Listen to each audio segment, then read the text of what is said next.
Y para profundizar sobre este y otros temas, esta noche tomamos contacto con la ministra del Trabajo, María José Saldívar. Ministra, ¿cómo está? Muy buenas noches. Muy buenas noches, Connie. Partamos, ministra, por a ver si hay ya a estas alturas algún balance de la nueva Ley de Protección del Empleo. ¿Cuántas empresas o cuántos trabajadores ya se han acogido a esta nueva ley? Bueno, a ver, la verdad que nosotros tenemos números preliminares y nos gustaría tener los números y poder entregarlos más consolidados, pero tenemos aproximadamente 23.000 empleadores que se han acercado a hacer el trámite. Estamos hablando de que aproximadamente estaríamos dándole cobertura de esta forma a cerca de 350.000 trabajadores, pero la verdad que estamos hablando de un tiempo muy cortito y esto acá tenemos que analizarlo en un periodo de tiempo que sea más largo. Y a esa gente, ministra, ¿cuándo va a recibir su primer sueldo o el primer complemento del sueldo por parte del seguro de cesantía? Bueno, en cada caso depende de cuándo fue que se empezó esta suspensión, porque las personas podían acordar la suspensión o el acto de autoridad puede tener distintas fechas a partir de la cual este parte.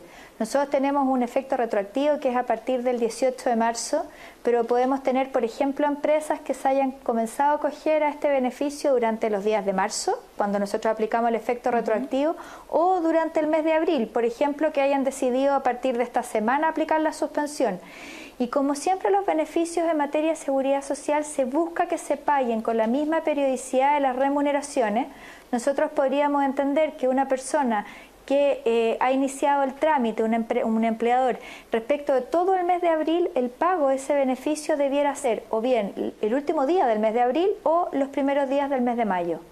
Ministra, ¿me puede obligar mi empleador a acogerme a la Ley de Protección del Empleo? No, pero aquí hay que entrar a distinguir, porque si la razón de la suspensión es por orden de autoridad, es decir, la empresa o el lugar de trabajo está impedido de trabajar por una orden de autoridad y hay una resolución que fue suscrita por el subsecretario de Hacienda y el subsecretario del Trabajo que señalan cuáles son esas funciones o esos lugares de trabajo que están impedidos de funcionar, ahí es absolutamente unilateral, tampoco depende del empleador, depende de una decisión de autoridad. Ahora bien, tenemos ciertos casos en los cuales no hubo una declaración de autoridad, por lo tanto se podría entender de que esos lugares pudieron seguir trabajando, pudieron seguir funcionando y ahí entonces cuando es necesario el acuerdo entre las partes. ¿Y dónde denuncio si considero que me están pasando a llevar mis derechos como trabajador? Bueno, siempre la inspección del trabajo y esto es muy relevante porque vamos a encontrarnos con distintas situaciones. Por ejemplo, hemos sabido de denuncias de trabajadores a quienes su empleador le ha planteado la suspensión, pero le ha dicho que debe seguir trabajando. Eso no corresponde. Si está suspendida la relación laboral, no debe seguir trabajando. Lo mismo si es que yo no estoy de acuerdo y me están forzando a suscribir un acuerdo que yo no estoy en condiciones de poder suscribir. Para que quede bien claro, el empleador que se suscribe a la Ley de Protección al Empleo estará a cargo, tiene la obligación de pagar el 50% de la cotización, entonces. Exactamente, según la legislación actualmente vigente, la obligación es solamente respecto al 50% de las cotizaciones previsionales. Pero aquí es importante que los empleadores sepan que se está tramitando una ley que puede modificar esto. Nosotros no sabemos finalmente cómo va a salir la ley del Parlamento, pero se está tramitando una ley que lo que haría es reponer el pago de las cotizaciones previsionales al 100%. Fue en el Senado acogida una variación, que es que se pague el 100% de lo que es salud, de todas las cotizaciones previsionales, y en el caso de pensiones se mantuviera el 50%, pero tenemos que ver qué es lo que va a pasar en la Cámara de Diputados. Sabemos que tienen lista la fórmula para ir en ayuda de los independientes. Primero, ¿cuándo se anunciará y cómo se hará esa ayuda? Entiendo que será como un crédito, un préstamo para los independientes, ¿o no? A ver, lo primero es entender a qué nos referimos cuando hablamos de independientes. Independientes son principalmente aquellas personas que emiten boletas de honorario.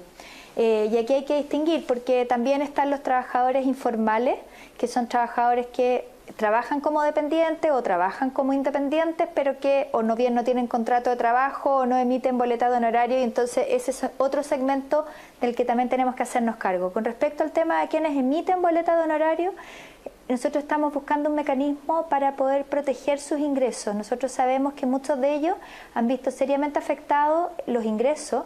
La emisión de boletas durante estos meses ha sido bastante complicada y eso estamos buscando un mecanismo a través del cual uno pueda dar cierta estabilidad y cierta protección a estos trabajadores. Ya, pero ¿nos puede adelantar algo, ministra? Porque yo entiendo que está bastante definido cuál va a ser ese mecanismo.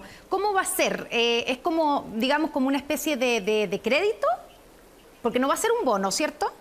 Está muy avanzado, pero la verdad es que los anuncios se hacen, el presidente de la República es quien hace los anuncios, y por otro lado cuando nosotros ya tenemos los proyectos absolutamente afinados. Pero en líneas generales lo que se está buscando es proteger los ingresos de los trabajadores de la misma manera que lo hicimos respecto de los trabajadores que tenían contrato a través del seguro de cesantía. Y sobre el grupo de los más vulnerables, que son los informales, que usted dice, para los que ya se anunció cierto un fondo de ayuda, pero ¿cuántos son esos informales? ¿Cómo pretenden identificarlos? Si se trata de gente que no boletea, que no tiene contrato y que no han podido además salir a trabajar.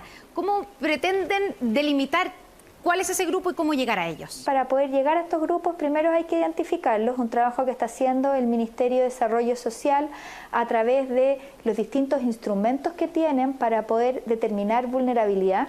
Cuando estamos hablando de personas que están en este tipo de situaciones y que tienen ingresos, cuando dejan de percibirlos caen en una situación de mayor vulnerabilidad, y es por eso que a través, por ejemplo, del Registro Social de Hogares uno puede ir percibiendo qué hogares son los que están teniendo hoy en día mayor carencia y mayor necesidad. Para los que reciben beneficios del IPS, que tienen su carga familiar, subsidio familiar, que tienen también algún, digamos, bono o algún beneficio y que normalmente lo van a cobrar a la caja de compensación Los Héroes, hay un cambio y ahora todos ellos van a recibir sus beneficios, sus pagos en una cuenta RUT. Lo que se está haciendo es buscar los mecanismos para evitar los cobros presenciales. Nosotros tenemos especial preocupación por los adultos mayores, que son nuestra población de riesgo, y que tenemos muchos de ellos que hasta ahora no habían querido adscribirse a algunos de estos sistemas de cobro de pensión remota, porque la verdad es que no sabían bien usar la tecnología, no tenían cuenta RUT abierta o no tenían tarjeta para poder girar, y hemos estado buscando los mecanismos para, a través de distintos canales, poder ir ofreciéndole alternativas a nuestros adultos mayores para evitar que vayan presencialmente a cobrar sus pensiones. Y es por eso también que el IPS lo que ha hecho es potenciar la herramienta de la cuenta RUT, depositando ahí la mayor cantidad de beneficios. De esta manera nosotros aseguramos que las personas puedan tener acceso a estos recursos de manera anticipada y de una manera muchísimo más segura. Entonces esta medida viene a beneficiar a adultos mayores en el pago de sus pensiones, así como a trabajadores que reciben pagos de asignación familiar o a los beneficiarios de los subsidios únicos familiares, que son personas que están en mayor estado de vulnerabilidad. ¿Y qué pasa con los que no tienen cuenta RUT, ministra? Bueno, aquí el llamado es a que abran cuenta RUT. Existe todo un canal a través del IPS de Chile Atienda para que se contacten, para que ellos puedan tener esta herramienta. Nosotros necesitamos que sobre todo este periodo de tiempo evitemos al máximo el contacto social, evitemos los trámites que no sean absolutamente necesarios, y entonces están abiertos una serie de canales para poder ir propendiendo a evitar el contagio y a evitar el contacto cuando no sea absolutamente necesario. Le queremos agradecer a la ministra del Trabajo por haber estado con nosotros esta noche en Tele 13. Buenas noches, ministra. Gracias.